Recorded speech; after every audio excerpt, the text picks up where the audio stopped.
On December 1st, 1955, a brave woman took a huge risk. I'm sure it didn't seem like that big in the moment, but we still celebrate the courage of this moment today. The lady's name was Rosa Parks. If you know your history, you know this story. Rosa Parks in Montgomery, Alabama, an African-American woman, decided that she had enough. And she broke a rule. And you know the story. Blacks were not allowed to sit in the front of the bus. They had to sit in the back of the bus. And she could no longer deal with the injustice anymore, to be treated as a second-class citizen. And so we know the story. She sits down. The bus driver asks her to move. And she says, no, I'm not moving. This is not right. And it sparked a movement, along with the work of Dr. King, of freedom to people who should have never been in that position in the first place. And it wasn't that long ago in our country that all this was taking place. Some of you were alive during that time, and you remember stories being a kid and the experiences and the hatred and all the things. And there's a phrase that we use for what Rosa Parks did during that day, December 1st, 1955. It is called civil disobedience. Civil disobedience. It's where you break a law to show the injustice that is being done or taking advantage of people that are around you. Now, for clarification, this is what Rosa Parks did, what Dr. King did, all of those things is very different than what we are seeing on these college campuses in the Northeast right now. Like they weren't going in and trying to burn down a library, right? Like they were taking a stand on injustice and what was taking place in the world that they were living in. Civil disobedience.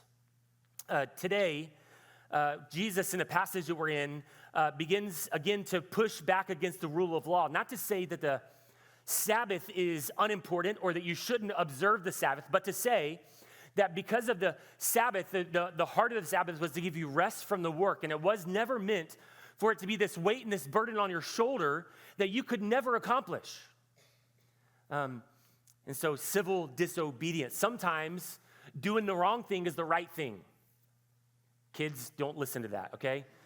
Sometimes doing the wrong thing is the right thing, right? For somebody that likes to live in any people that like rules are always just kind of a gray area, where you at? It's okay, raise your hand, it's good for you.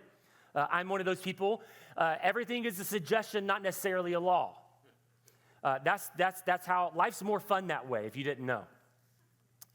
But today, Jesus pushes back on these leaders and how they're interpreting the Sabbath, and he breaks one of their laws, a civil disobedience moment in the synagogue that Jesus has with the Pharisees. And so Mark chapter 3 is where we're going to be in verses 1 through 6. Mark chapter 3, verses 1 through 6 is what the Word of God says.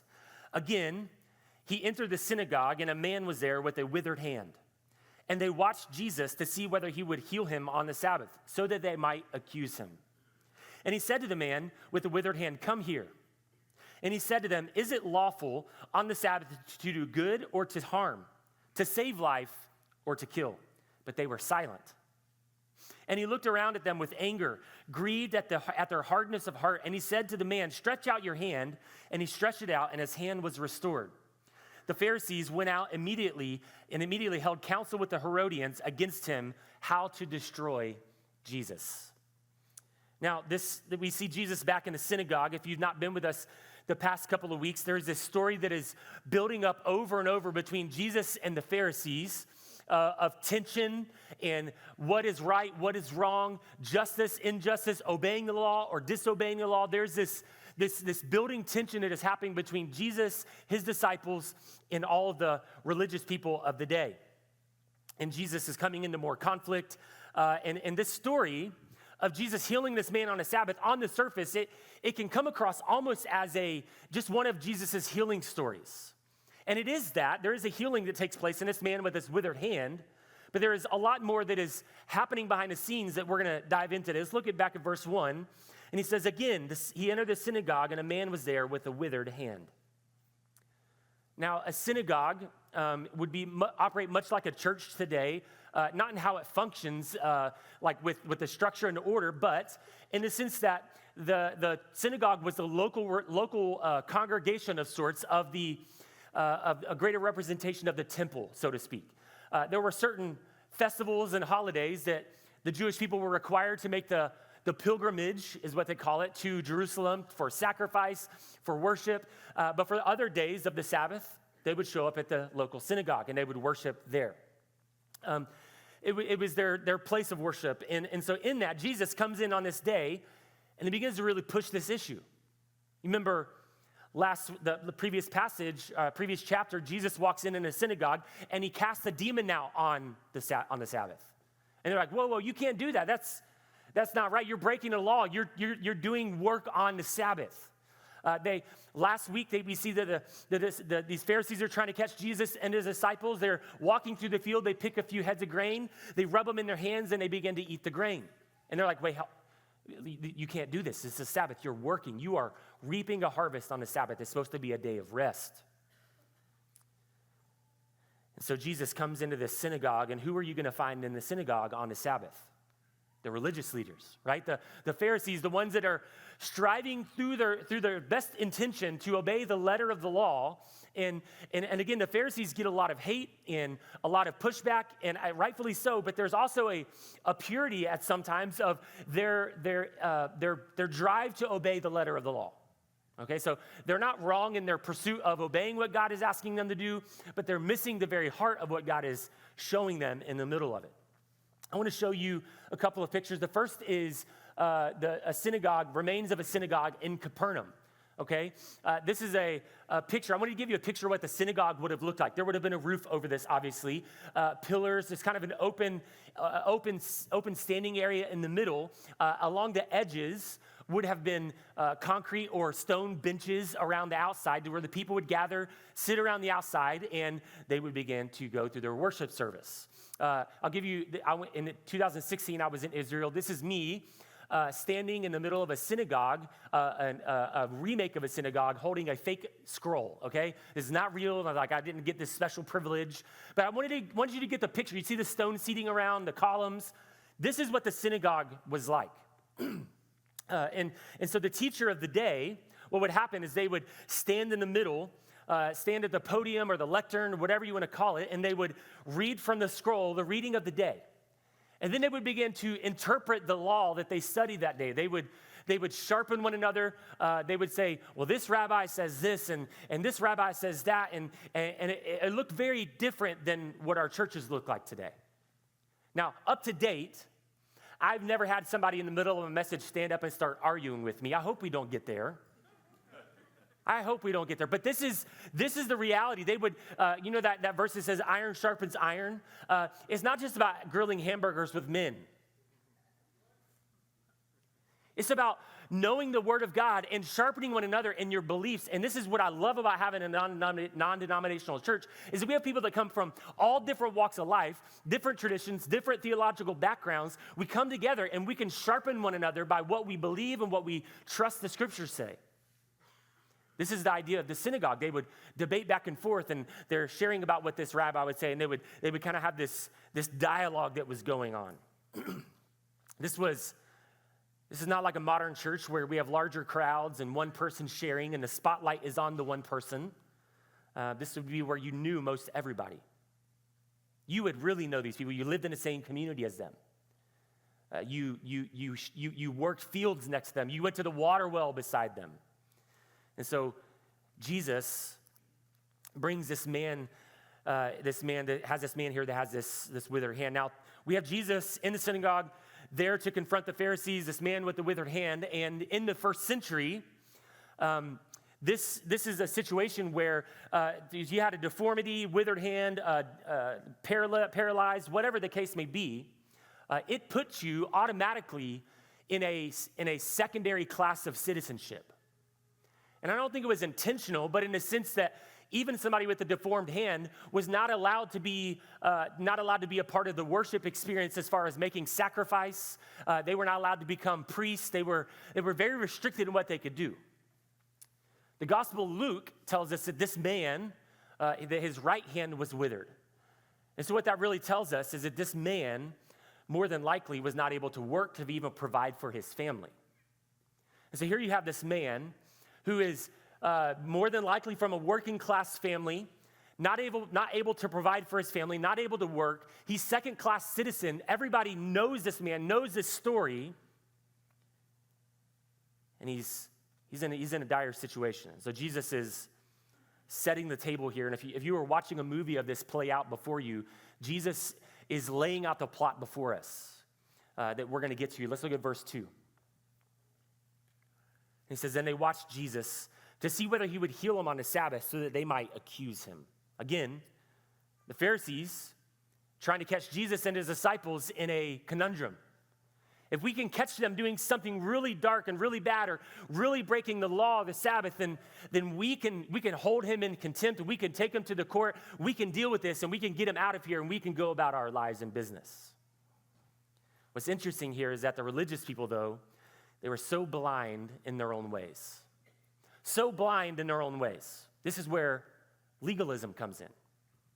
Some of you may have even grown up in a church atmosphere or a tradition that would be considered to be legalistic. Don't do this, don't do that. If you do this, God's not going to love you anymore, and so you got to do all these things to try to earn God's love. They don't say it that way, but that's how it comes across, legalism. And when you live your life by the law in this way, you are bound to miss even your own miscues and become blind to your own sin and mistakes. It is easy for us in our humanity to become blind to our own issues. How easy is it for us to point out other people's miscues and failures and shortcomings rather than our own? Anybody else have that problem? I can point them out with the best of them, like they're really struggling. All the while, I've got my own stuff that I'm dealing with and wrestling with. It's really easy to point out and be a sideline quarterback coach and say, you're missing out on this point, but you're blind to your own sin, and point out everybody else's. And so 2 passages in a row, the Pharisees are trying to catch him in doing something. Last week, catching the grain. This week, if he would heal. And in the middle of all this, the Pharisees are missing the very heartbeat of God, of what the law of the Sabbath was designed to do. It was designed to give them rest from the work and the responsibility of their life and the toil of the pain of sin that entered this world, that the ground is, you're going to have to work for the fruits of your labor. Like childbearing is going to be hard for the women and ground is going to be hard for the men. Like this is the reality of the human condition. And in the middle of all that, the Pharisees are missing that God was simply saying, I want you to take a day to dedicate to the Lord to rest your body, to rest your soul, to rest your heart. And so while they were while they're working overtime to catch Jesus doing something wrong, here's this man with this withered hand. Not able to worship as others are able to worship. Not able to work as others are able to work. And in an honor-shame culture like the first century Jerusalem and Israel would have a lot of shame brought upon him and his family because he was not able to do what he was supposed to do to provide for his family. We see no empathy. We see no mercy from the Pharisees to this man with the withered hand. We see no story or writing of the Pharisees saying, you know what? We see your pain. We're here with you. What can we do to serve you? To the Pharisees, they saw this man as a tool or a pawn for their scheme, a chess piece on the game board for them, to be able to win an argument. They've ignored the plight of this man who's in this miserable condition, all so why? They can catch Jesus. Look at verses 3 and 4. And he said to the man with the withered hand, come here. And he said to them, is it lawful on the Sabbath to do good or to do harm? To save life or to kill? But they were silent. I love that last line. They were silent. For some of you in the room, if I was to invite you up to the stage today and have you share on the microphone, you would be so excited. You've been waiting for this moment to get a microphone your entire life. It doesn't bother you. You're like, yes, I'll share whatever. I can do it. For others in the room, if I was to invite you to the front of the room, you might even pee your pants just sitting in your chair. Because you're like, I don't want to be in front of people. I don't like to talk in front of people. It terrifies me. Like you use this side entrance to where you don't have to talk to people when you come into church. We see you. But for a man with a deformity, this would have been awful for Jesus to say, I want you to come forward. Jesus brings this man and the issue that he's about to expose to the center of the room, and he asks him 2 questions. First, is it lawful to do good or harm on a Sabbath? It's an easy question to answer. Of course, God, Yahweh, would love us to do good on the Sabbath. Like that, that's an easy answer to the question that Jesus is posing. But notice the response of the Pharisees. They're silent. They're quiet. No answer, no response. Why? Because they knew if they answer this question honestly and right, that their entire scheme is going to crumble in front of the whole crowd.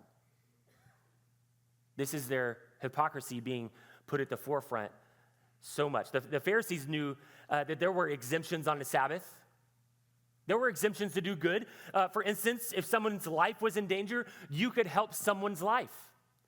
Like the law of the Sabbath was never meant for you to ignore people so that you don't work. He's saying, like, if there's somebody in danger, help them out. Like, do what you need to do to help their life and save them. There was also an exemption, like if somebody's ox or donkey falls into a pit, you had legal right and opportunity to go help that person get the ox out of the pit. If somebody broke a bone, you could secure the leg or the arm or whatever was broken till the next day. You couldn't set the bone, but you could secure it to make sure that they're safe and no more damage is done. There were exemptions in the law of the Sabbath. But these Pharisees were missing the point of the Sabbath. There's this book called the Mishnah for the Jewish people. It was kind of these added rules for the Sabbath. These were added like a fence around the Sabbath. Not necessarily God's rules, but talk to the moms for a moment. Moms, every family has one kid at least that likes to push the limit of the rules. Is that right? Mostly. Some of you are like, no, we got perfect little angels. Every family has one kid in the room, one kid in your family that likes to push the limits, and they usually do it with a smile. You know, so it's like, what do you have to do with that kid? You're like, don't touch the stove, and they're like, they do it with a smile. They're ready to go. They're just like, rules were meant to be broken for these people. So what do you have to do? You have to give those kids rules for the rules. You have to give them almost a separate set of rules because you're like, I know they're not going to obey these, but if they will at least hear these, maybe by the time they get to this set of rules, they've kind of processed like maybe I shouldn't be doing this. That's kind of the thought behind these extra 39 cases of what was considered work. So they had all these rules. They acted as a fence around the Sabbath. Like, we don't want to get too close because all of us in this room know that human nature is to push the limits of what is right and wrong. We push the limits of what's righteous and unrighteous. We will always try to, in our humanity, we will try to justify things that are wrong and make them right because it's more convenient for us. It's the reality of the human condition. So these extra rules were a fence around the Sabbath, and so keep them from breaking the Sabbath. And while most likely pure in their reasoning, it created this rule of life that really missed the intention of the Sabbath. And so the question, is it lawful to do good or harm on the Sabbath? The answer is simple, yeah. God would love for us to do good on the Sabbath. The Pharisees were silent because they knew they were caught in their hypocrisy. If they answer, all the hypocrisy would be laid bare for everyone to see. Scholar James Edwards says this: a litmus test of true versus false religion is its response to injustice. A true litmus test of true versus false religion is its response to injustice. And so I want to ask you this morning, how do you respond to something when you see a situation that is unjust? How do you respond? We like to think that we are mature and we've grown and we're responsible adults, but in many ways, we still act like elementary kids in the lunchroom, where we see somebody being treated badly and we ignore it because it's not our situation to get involved in. We live with blinders on. You ever see horses that have the eye blinders on? Kentucky Derby happened last weekend, and they have these blinders that keep them looking straight. It's many times how we live in the world. We live with these blinders, and we ignore the injustice around us, all because it's like, well, it's not my problem. I've got my own problems. Throughout the scriptures, we see that God is a God of justice. We're called to care for the orphan and the widow. We're called to care for the sojourner. Even down to the law in Leviticus, we see that God tells the Israelites, don't reap the harvest all the way to the edge of your field, but leave some for the traveler, for the sojourner, for the poor, so when they walk by, they can reap some harvest from what you worked on so that they could have sustenance to be able to live.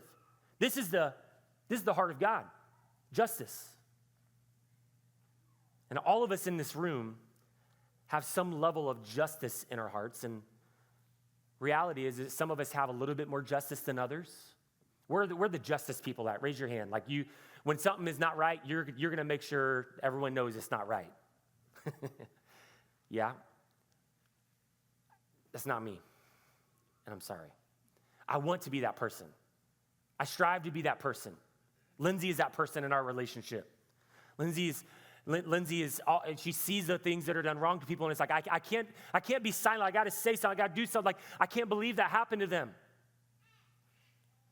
This word justice has turned into a social hot button issue. But it shouldn't be. Because we should be able to, as mature followers of Jesus, we should be able to separate political rhetoric and biblical commands.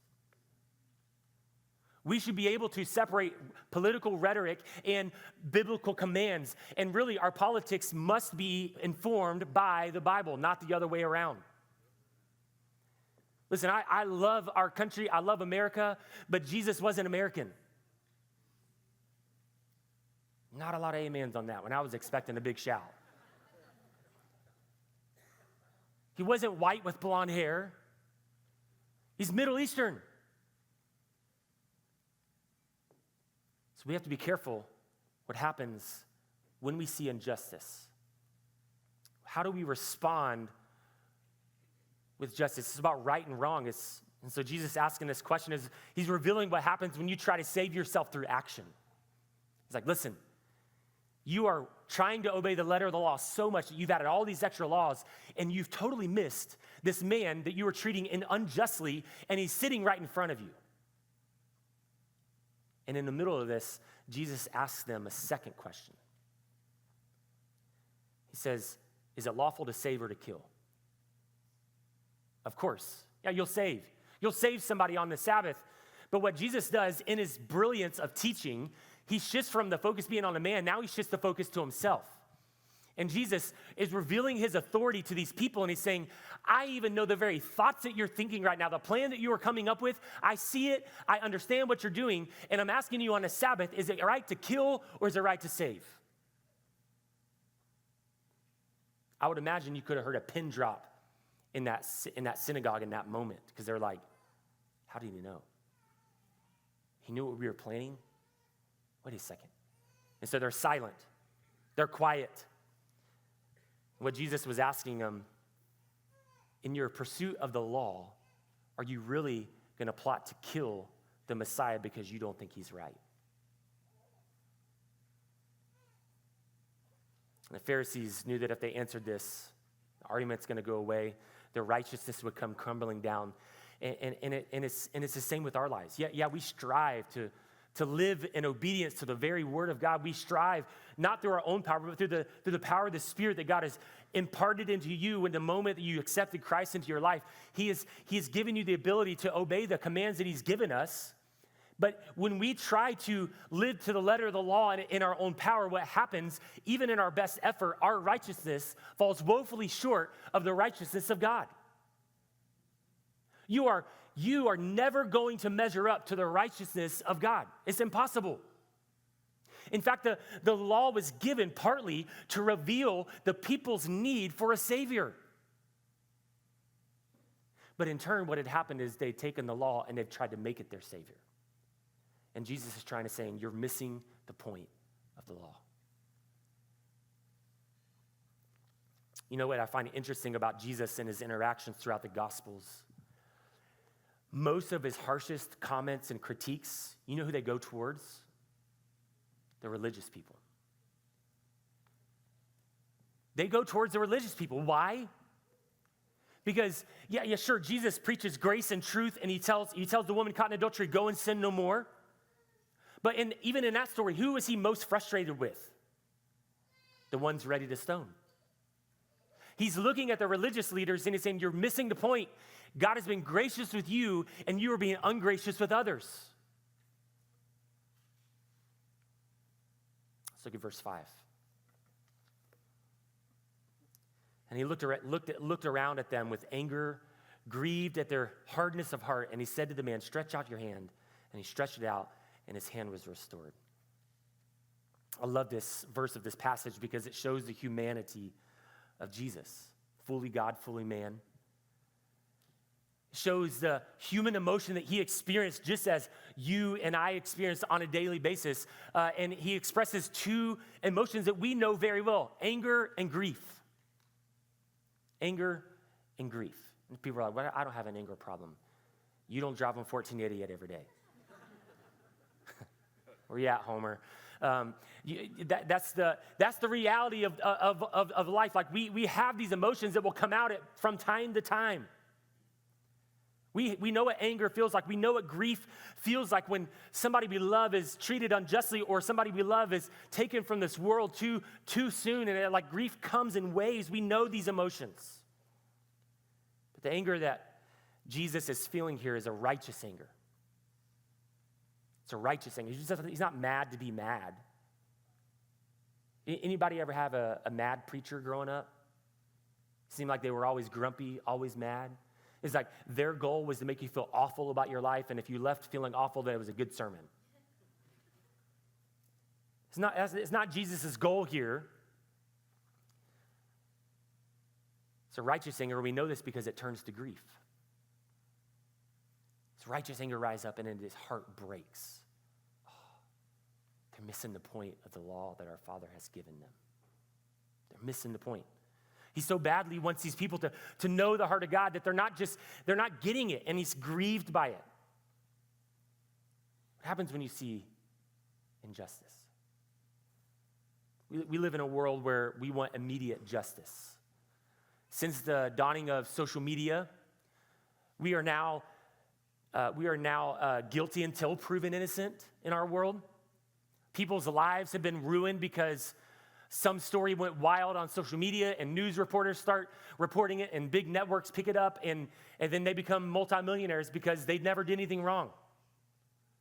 This is the world that we live in. We want immediate justice, but we also live in this world where the court system is very flawed. Our judicial system, I tell people this all the time, that the wheels of justice in America turn very slow. It's not a quick thing. Very slow. You have a court date. You go to the court date, guess what they're going to tell you? We're going to have to reschedule this. We're a little backlogged. You're going to have to schedule out for another month. Hey, guess what? Still backlogged. We're going to have to reschedule. And it's like, why are the wheels of justice so slow? And then you see the silliness in our judicial system. I read an article this week that said there's a class action lawsuit against Burger King. Listen to this. A class action lawsuit against Burger King. Here's why. Because the Whopper that they receive in the store looks very different from the Whopper that's on the menu. This is what's happening in our judicial system, and some judge says, you're right. It can go forward. It's ridiculous, isn't it? I don't think I've ever been to Burger King and sat down and been like, I'm not eating this thing. Doesn't look like the menu.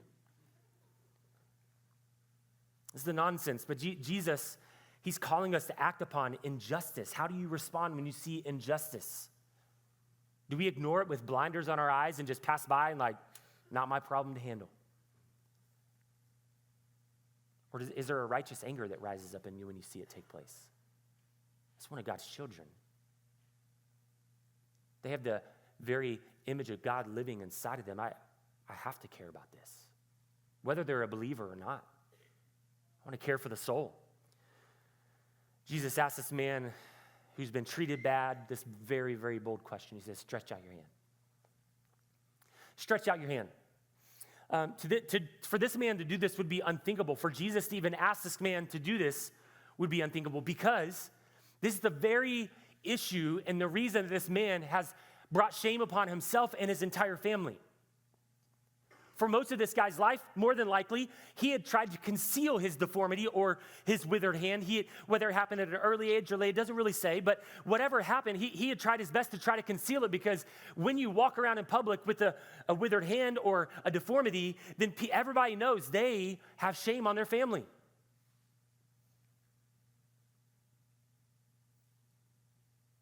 In fact, you remember the few passages ago we talked about the leper.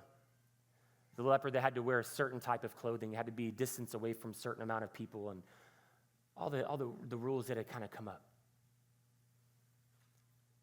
This is a man that spent time trying to conceal his hand, and Jesus calls him to the middle of the room, and he says, I want you to extend your hand in front of the entire room. Now that's a lot. That's heavy. Because this is the way that Jesus works. Yes, this is a story of a man's healing, but it's not just about physical healing here. This is also a picture of how emotional healing happens. This is how emotional healing happens. We live in such a day where we show everyone the highlights of our lives. We never show the failures of our lives. Social media has ruined us, right? We show the kid's report card when it has all A's. And if it gets a C, it's like, that can't go on there. My parents would have never put my report card on social media, because C's get degrees. Amen?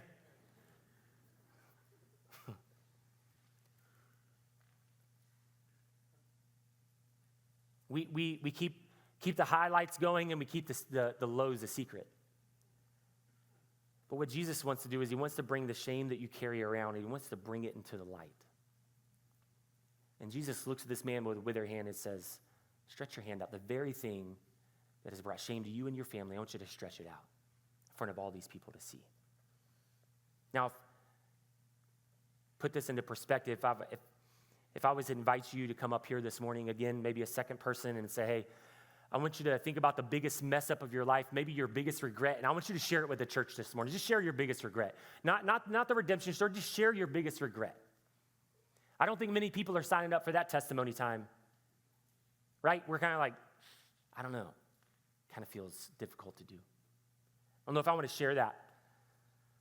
But Jesus tells this man, and he says to us as well, bring your shame, bring it to the light, and let me heal it. Dr. Kurt Thompson, whose book, Soul of Shame, is incredible, he says it this way, is that we are only as sick as the secrets that we keep. And shame is committed to keeping us sick.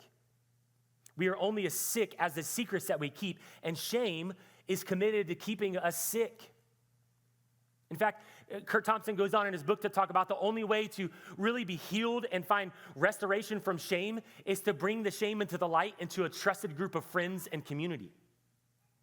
That's the only way that you're going to get through it. With the power of God and the power of community how God designed it, that's how you get through the shame. And I believe what Jesus is calling us to today is to come to the front of the room of our lives and to bring all of it. The shame, the hurt, the pain. Stretch it out before the Lord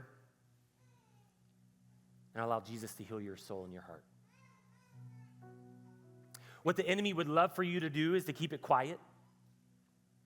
You just grit it out and bear it, right? Like that's the pull your bootstrap up mentality. Like if I'll just wear this my whole life and I will be fine because I'm good. I'm just great. And the lies that we will tell ourselves when we are not good and we're tired of carrying the shame around, it's pretty wild to think about it.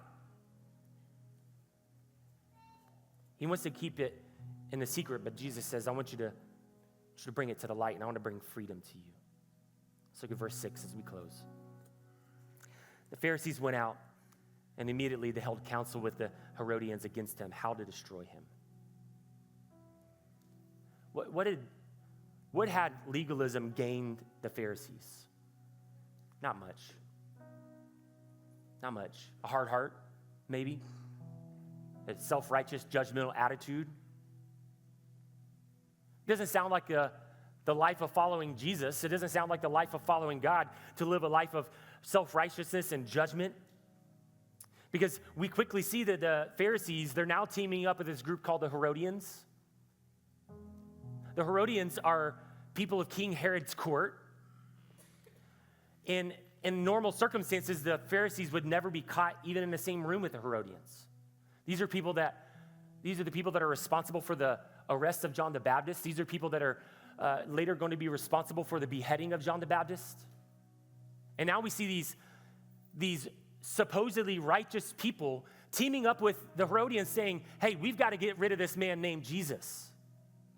We've got to come up with a plan. Now, why would these two groups of people be working together? Cole Allen says that there are two responses to grace: softening and hardening of the heart. Two responses: softening of the heart or hardening of the heart. He goes on to say that there is no non-response to grace. When you see others receive grace, you're either thrilled for it or you're going to allow it to harden your heart. This is what makes grace so scandalous, is because it's not based on who deserves it, but it's based on who receives it.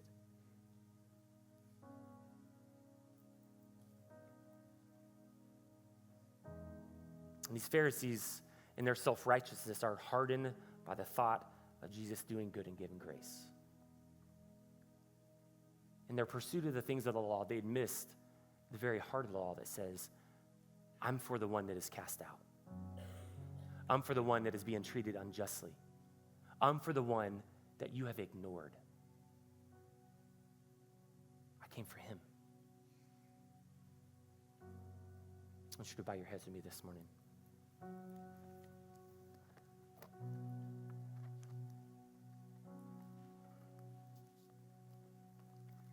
There's a few responses I think that you can get from this today. Prayer team, I'm going to invite you to come forward.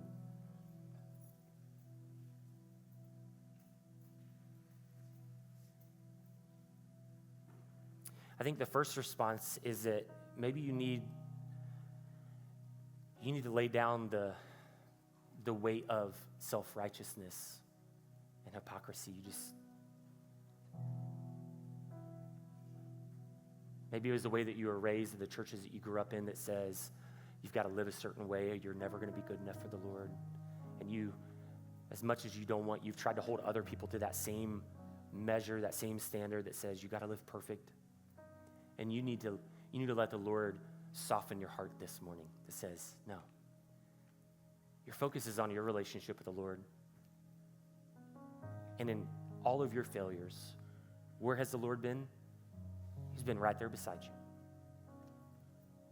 Another response is that maybe today, like this man with the withered hand, you've walked into this room with shame.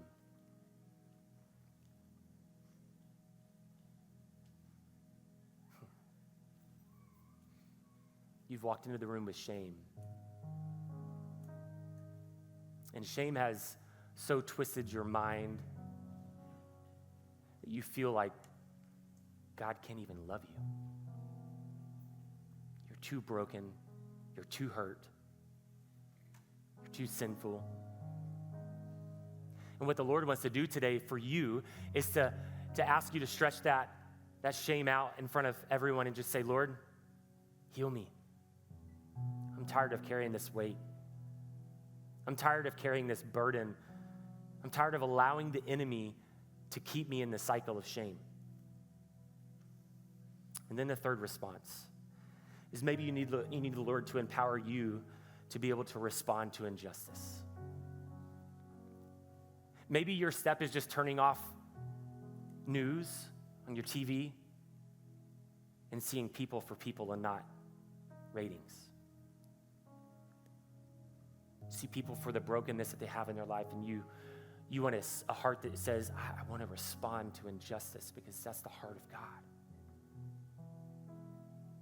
I want to respond to the brokenness of our world. I want a burden in my heart that says, I will go after the one that is overlooked. I will go after the one that that is cast out. I will go after the one that is broken and hurting because that's who Jesus goes after.